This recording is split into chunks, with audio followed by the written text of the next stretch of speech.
Ladies and gentlemen, welcome back to Bandlab Plus Coffee.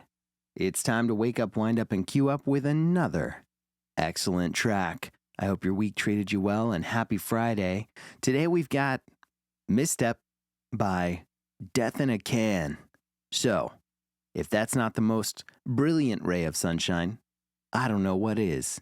Without further ado, to the lab! Let the music unlock your heart. It's time to collaborate. You're part of the family. To the lab! Misstep by Death in a Can. At Death in a Can, DEATHINACAN, reppin' 1.18 thousand followers.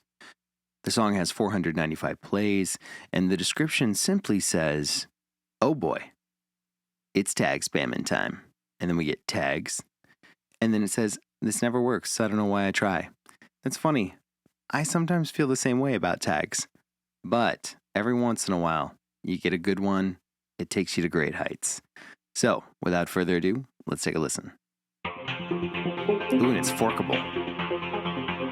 It's like I'm in Tron. We just started, and I'm in Tron.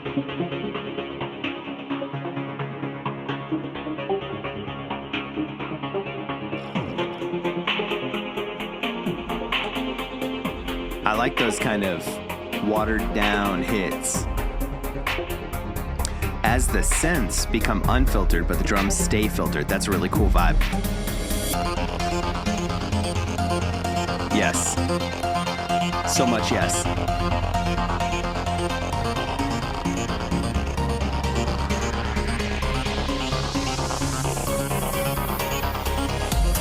Show me it's about time. Tell me it's my night. Yeah, this gives me really rap rock vibes.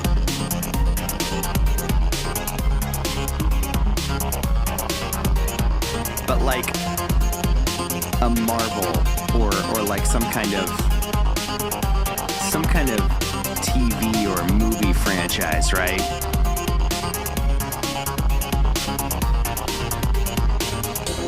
Show 'em it's about time. Busting through the timeline, right? You know we gotta make a mess like. Bringing out the best like. Totally, it's like a rap rock vibe.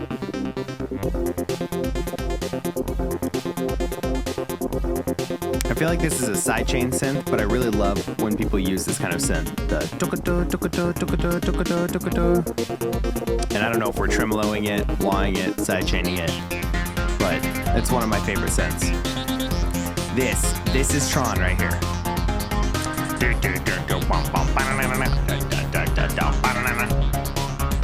All very quick, all very arpeggiated. We're not getting a ton of long notes.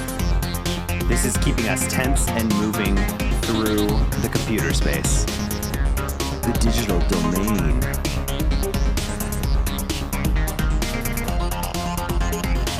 Yes, everything is tense.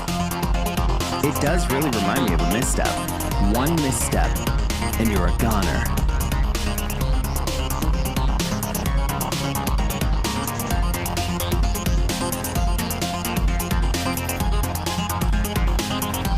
This synth that's twinkling right now, dun dun dun dun. This really has its own place in the mix, and it sounds really great with all of this really gritty electronic stuff happening. That was great. What a great song, Death in a Can. That was more life vibes than it was death. What a great track. Here's what I'm thinking. So 2 things I love and 1 thing I want more of. The first thing I love is over here at the end. It's when we get that doot doot doot doot doot doot doot doot. The cool thing about this is that's a really clean synth that's kind of bebopping around our head, while the rest of the track is doing what it's supposed to do. Right? And it's giving us that very Tron feel. But we have this really clean synth in there.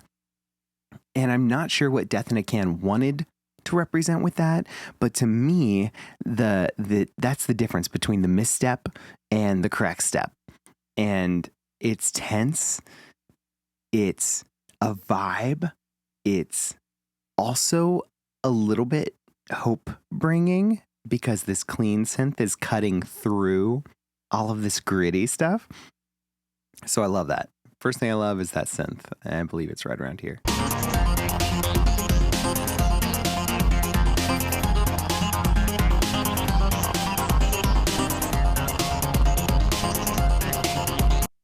So I don't know if that synth is giving you hope or if it's telling you the clock's counting down. But for me, the clean synth is cutting through the crunchy synth or the gritty synth, and it is giving me hope, saying I can do it. The second thing I love is this fade in here. Everything is filtered, and then the synths become unfiltered before the drums do. Check this. Everything. Now listen to the synths fade into being. But the drums or the rhythm is going to stay filtered. That filtered kick and snare, but your synths are coming to life. They're becoming real. Digitize. And now everything. It was a very great intro. That's the second thing I love, this whole intro space, because it gives us this really cool filtered effect. Most people, myself included, would simply use a filtered vocal or a filtered intro completely and just fade it in or filter it and then hit on something when we want it to be really big.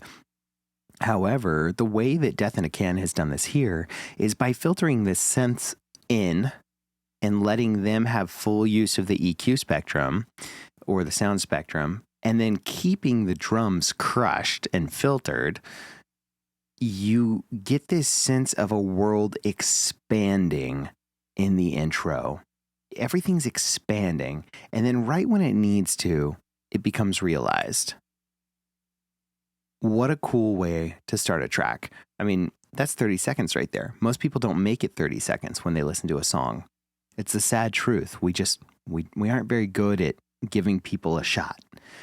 And this first 30 seconds does a lot to keep the listener engaged. And once the listener's engaged, we can move on to crunchier stuff.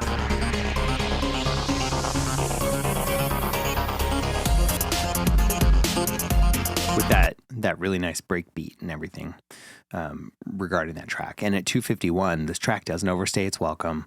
It does a great job of bringing us in with something very interesting, giving us something really meaty, and then bringing us out with that synth, whether that be hope or time is running out, depending on how you see the track. And let's not forget, it looks like this track is forkable. So where are you at, lab coats? Tell you what, if you fork this track, tag me in it. I want to hear. The one thing I think I want more of is around the middle, you can see the waveform just stays pretty spiked the whole time. Everything sounds really great. There are a lot of awesome sounds to keep us moving.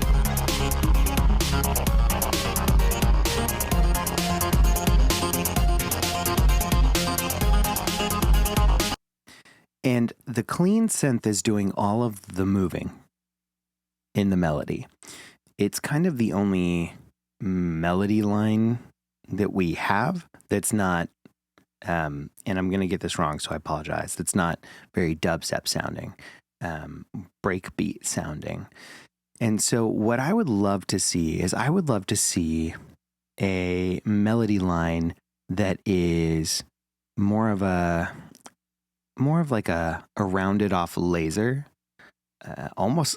This is going to sound weird, but we call them on electric guitar, we call them whale calls. When I'm up on stage with the band and we want a song to bring more round tone and more whole tone into something like that, whale calls. And so it would be like, put a melody line in there and give it something smooth. Don't make it stabby, but give us a melody that runs through this track and does more up and down moving. So while the rest of the track is going and you got the dun dun dun dun dun dun, there's no reason we can't have something going or whatever that may sound like with this track. Let's see.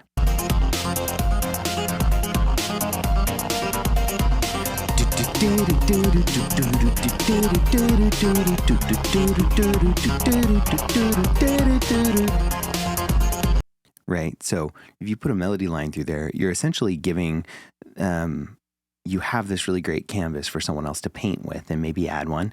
But if you add a melody line through there, you're essentially giving the user or the listener, got Tron on the brain, a storyline to follow through this really awesome soundscape. If you don't give them a storyline to follow through the soundscape, then really all they're doing is vibing, which is perfect. Without a vibe, you have nothing. But if you can take them from vibing to feeling something specific the whole way through the track, what a great way to really drive home the point that this is just the full picture. This is a great track. So everyone head on over to Bandlab and follow Death in a Can. They have a lot of other cool stuff that you can listen to. And this track was actually sent to me by neon_shadowworks, who is also a really great electronic artist on the lab, and I believe has also been featured on an episode of Bandlab Plus Coffee a while back. Now, with that being said, don't forget, you should also follow DJTatious on YouTube, Bandlab, or wherever you choose to consume your social media. Until then, have a great weekend. We'll see you Monday.